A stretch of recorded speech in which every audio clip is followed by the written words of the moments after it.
Sir, माझा एक प्रश्न आहे, तालव्य आणि दंत तालव्य यामध्ये फरक काय आहे? बघा विद्यार्थी मित्रांनो, आताच्या मुलीने प्रश्न विचारला की सर तालव्य आणि दंत तालव्य व्यंजनात काय फरक?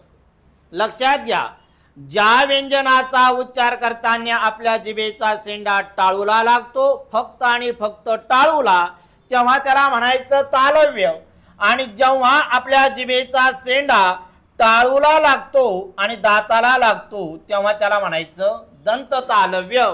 आपल्याला दोन प्रकारच्या टाळू असतात। वरच्या दाताच्या पाठीमागचा जो टेकडी सारखा खरबडीत भाग आहे त्याला म्हणतात कठोर तालू, आणि त्याच्या मागे जो अर्धगोलाकार आकार आहे मृदू तालू म्हणतात त्याला।